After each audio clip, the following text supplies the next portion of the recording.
When I was first hurt, I never would have imagined that I would ever be a public speaker about the fact that I live with mental illness. I never thought I would have a podcast. I never thought I would speak in schools and workplaces and training places about my lived experience. In fact, I hated even telling the story to my psychs, my doctors. I hated the thought of dredging all this stuff up and having to go through it once again. The thing that has amazed me, though, in telling my story so many times, and it's been at least now, I think, 250 classrooms that I've been in where I've shared my story, which equates to thousands of students. I never would have thought that I could do this. I never would have thought that it would be possible to do it because of the shame and self-stigma that I had around my now living with mental illness. But it's so much more than that. And I want to explain why in the podcast today, why and how telling my story has helped me in other ways. Hey, if you like what we're doing with the podcast, you'd like to get the word out, like, share, subscribe. It'd help us out. It's a very small thing that you could do just to help us get the word out there. And I know I would appreciate it. So let's dive into the podcast today, see what happens. Welcome to Mark My Words. Mark My Words is the story of my journey from a place where I was shattered to where I could live again. Okay, so a few years ago, I decided that I was going to tell my lived experience story. I was lucky enough to fall in with an organization called MEACT, Mental Illness Education, ACT, which does that thing. It's what we do. We go out to workplaces, to schools, for the most part, schools, but workplaces, training academies, the police academy, and we tell our lived experience story. We don't deliver lectures. We don't deliver, seminars. We just go and we tell our story. It's as simple as that. Now, the organization helps us write our story, but it also develops over time. So the first time you sit down and you go, okay, I'm going to tell my lived experience story, you kind of like, I don't really know which part to tell because it's such a massive story.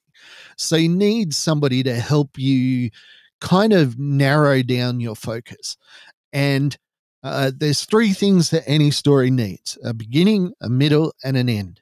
And it's like, how do you end a story where you're talking about your own mental illness? And that just depends on the audience that you're listening to and the focus of your story. So when I go out and tell my lived experience story, I don't have a number of points that I go through. These are the steps to getting better, anything like that. It is quite literally and simply my story. This is what happened. This is how I felt about it. And this is the outcomes that I've seen, achieved, been through. But how is that telling the lived experience story helped me?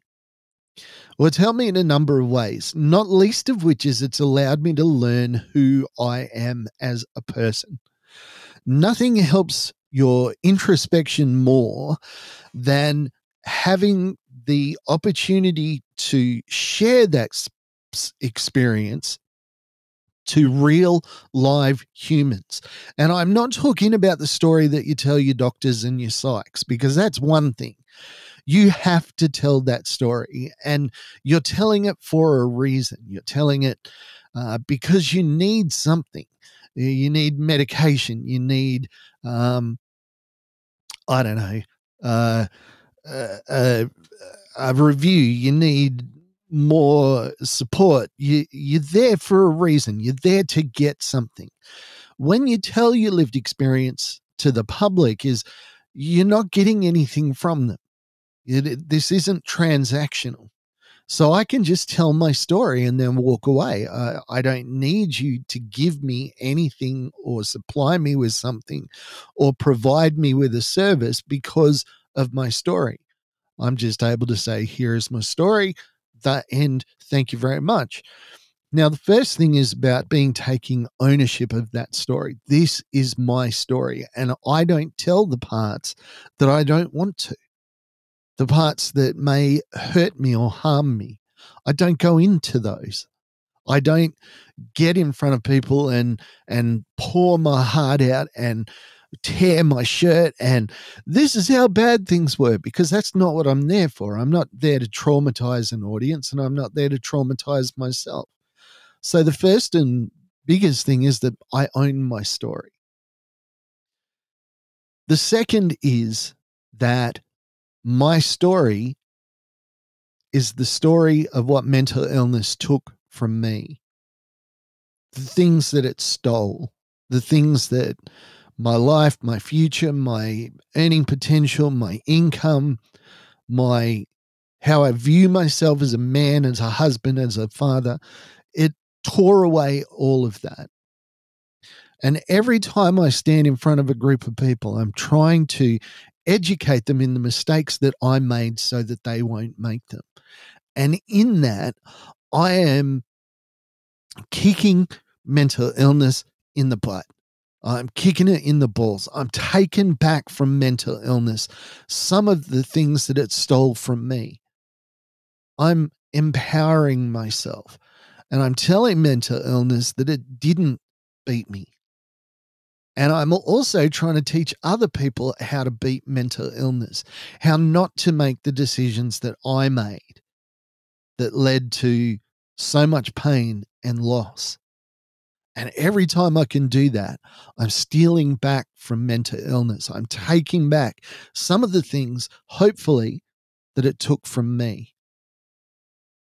I know that sounds very philosophical, but I often see mental illness as, an entity, as something that stole so much from me. And if I can steal back, if I can make some of my pain have purpose, then, I win. The next thing that's been so important for me has been in telling my story and hearing the lived experience of other people. It has helped me understand my journey, and it has helped me to put into words things that I was never able to do. Little things like friends can't fix friends. When you say that, it's such a short, nothing, kind of almost throwaway statement, but it's so profound. When you're in the middle of a mental illness crisis, be patient.